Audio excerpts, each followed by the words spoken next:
So today's day number 9 of checking in as I try to grow my agency to $1 million a year.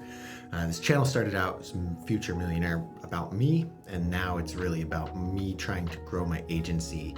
I have a social media agency and a lead gen agency to over $1 million. So every day I do check-ins like this where I talk about my struggles, my wins, where I'm at, where I'm going, and things like that. So let's get right into it.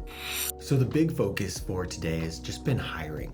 Hiring is tough, and I haven't slept much all week, and it's just something, I don't know, like I feel a little bit more motivated going into these next few weeks. I think because I have more of a plan. The last few weeks have been so much survival mode, and I finally just made the time to sit down and say, what am I wasting all of my time on? Like, I have the money to build the team. I have some team members. Like, I should not be doing all of these little teeny tiny things that are literally eating up my time. Like, I was thinking about it earlier yesterday where I'm just like, I might be happier if I didn't have the damn business. You know, it's just so much. It eats at you. You don't get a break. Like, everything's your fault. It's fucking hard.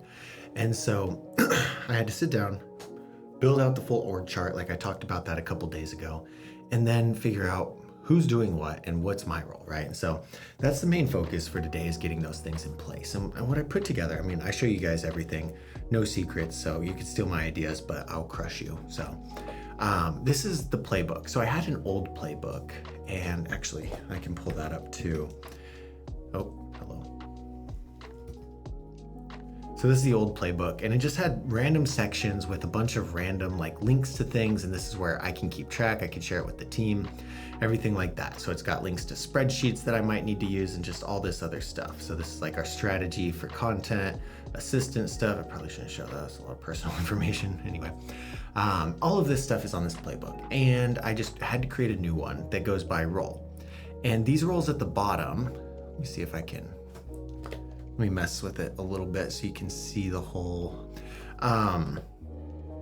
so these whole roles down here at the bottom are the roles that I need to fill. And I really just wrote out what those look like and figured out, you know, these are the roles I need to fill out. So right now I've got me, and these are my responsibilities.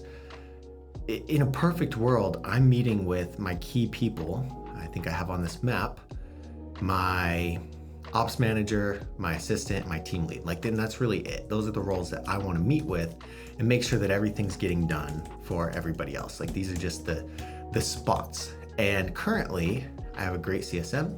I have a great content manager. I have, in the process of a tech ops, in the process of videographer, I have great editors, working on ad specialist. And so what I did is, when I built this out, is now I'm like, okay, shit, I have good editors, working on videographers, good content manager.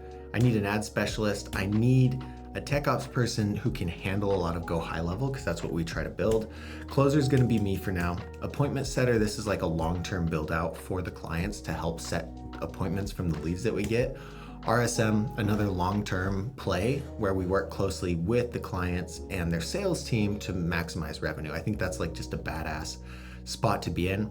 CSM is, we have a great CSM right now. And then team lead, I figured out the structure. I'm not going to talk too much about it because I think it's kind of a cool, unique selling point. But we have all these pieces, okay?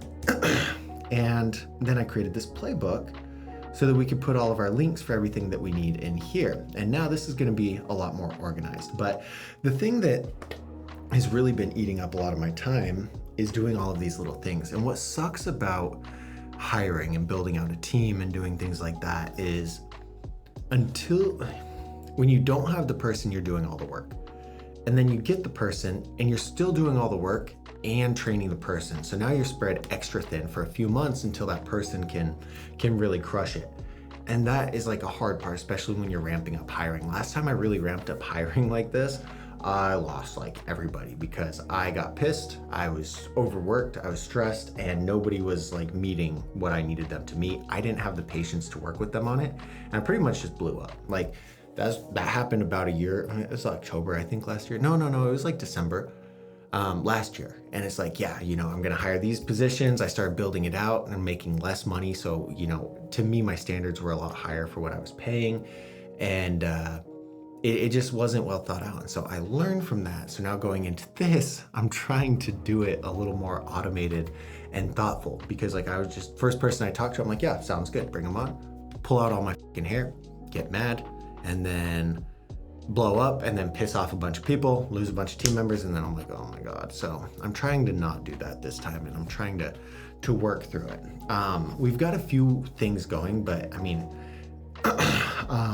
I'm really looking for a basic ad specialist and a go high level expert. So if any of you guys know anything about Facebook ads or go high level, that might be a good fit. I'm looking for overseas contractors right now for it, but I don't care. Like, I'm at the point now, I've learned the lesson the hard way so many times, is like, it's way better to pay a little bit more for somebody who you don't have to babysit than to hire somebody cheaper with less experience and train them up. Like, that way is possible, but it's just not efficient, especially when you're trying to scale like this. Like, if you're already established, you can get great deals on people and build them up. But where I don't have the energy to really work closely with everybody like that, it just doesn't make any sense.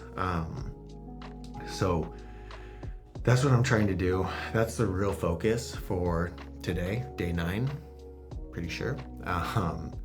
Yeah, and if you guys have any advice or any ideas on it, let me know. But yeah, that's the big focus. So like I said, lesson learned, be more thoughtful with the hires, pay them more, get people who know what they're doing, and then invest in them, and trust the process. Oh, this is what I was gonna say, is I had a person do go high level, and he was really good at automations. Like, he's great, but he was not able, like, it's easy to find people who can do what you tell them to, but it's a lot harder to find people who can paint the picture that you're trying to paint based on what you tell them, if that makes sense. Like, if I say, hey, paint the Mona Lisa, and they're not actually a good painter, they're gonna have a really hard time with that. But if I give them instructions step by step on how to paint it and guide them through it, then you can usually get somebody with less experience to do it. And I'm tired of doing this. I need to find people like this. So that's what I'm really looking for, and I'm doubling down on that. But anyway, that was day number 9. We'll see you guys tomorrow for day number 10. I got my Hermosi books, and I'm gonna stop this video and talk about it right now. So if you're watching this, you'll see it tomorrow, or it's up there. But look at this, sneak peek. Okay, see you in day 10.